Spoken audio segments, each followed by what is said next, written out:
সুপ্রিয় দর্শক, আসসালামু আলাইকুম। মাই কিচেনে সবাইকে আবার ওয়েলকাম জানাচ্ছি আমার আজকের রেসিপিটি দেখার জন্য। আমার আজকের রেসিপিটি হচ্ছে ভাতের চাউল দিয়ে কীভাবে সারা স্বাদের পারফেক্ট একটি বোনা খিচুড়ি রান্না করেছি।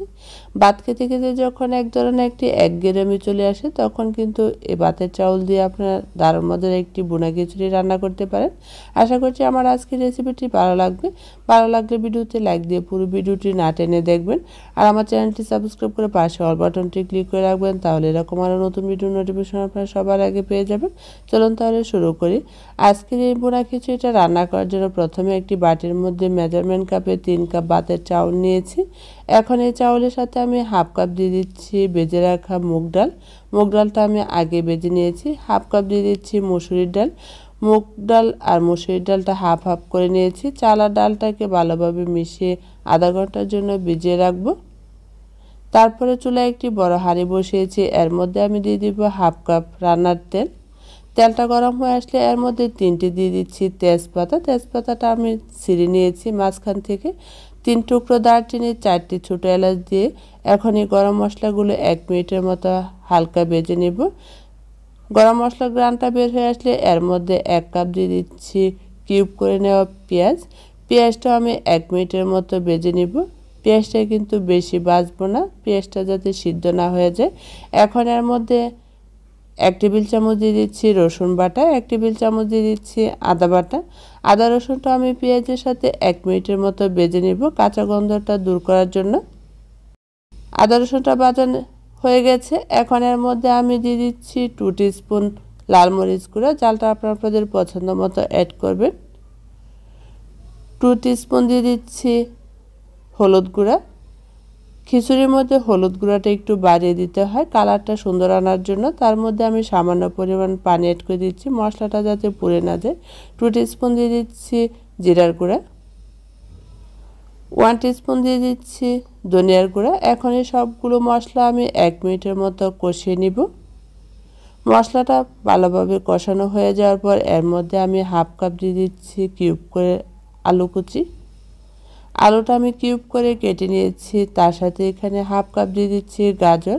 গাজরটা আমি আলুর মতো করে কিউব করে কেটে নিয়েছি। এখন আমি সামান্য পরিমাণ পানি অ্যাড করে দিয়ে তারপরে আলু আর গাজরটা সিদ্ধ করার জন্য এখানে 1 টিস্পুন লবণ ব্যবহার করব। ডেকে আমি 5 মিনিট কষিয়ে নিচ্ছি। আপনার এখন কিন্তু শীতকালে কিন্তু আরও অন্যান্য সবজি এর মধ্যে অ্যাড করতে পারেন। আমি এখানে শুধু আলু আর গাজরটা অ্যাড করেছি। এখন আমি কষিয়ে নিয়ে আপনাদেরকে দেখিয়ে দিচ্ছি। আলুটা কিন্তু সিদ্ধ হয়ে গেছে। আলুটা যখন ভালোভাবে সিদ্ধ হয়ে আসবে তখন এর মধ্যে আমি দিয়ে দিচ্ছি হাফ কাপ আগে থেকে সিদ্ধ করে নেওয়া চনাটা আমার আগেই ডিপ ফ্রিজে সিদ্ধ করা ছিল, আমি বের করে নিয়েছি। এটা যদি আপনাদের হাতের কাছে না থাকে আপনারা বাদ দিতে পারেন। এখন একটি কিউব করে টমেটো দিয়েছি। টমেটোটা আমি ভালোভাবে সব কিছুর সাথে কষিয়ে নিচ্ছি। চনা টমেটোটা ভালোভাবে সব কিছুর সাথে কষানো হয়ে যাওয়ার পর এর মধ্যে আমি আগে থেকে ধুয়ে রাখা চালটাকে সেঁকে নিয়েছি। চালটা দিয়ে 5 মিনিটের মতো ভেজে নিব।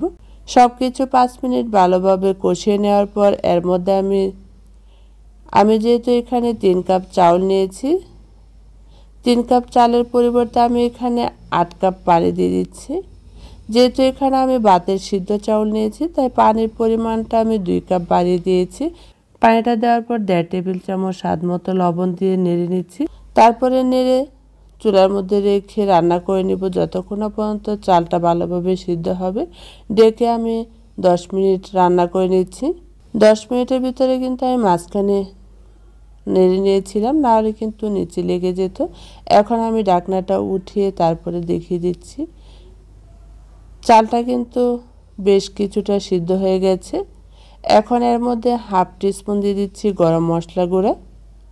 5-6টা দিয়ে দিচ্ছি কাঁচামরিচটা আমি মাঝখান দিয়ে একটু ভেঙে নিয়েছি।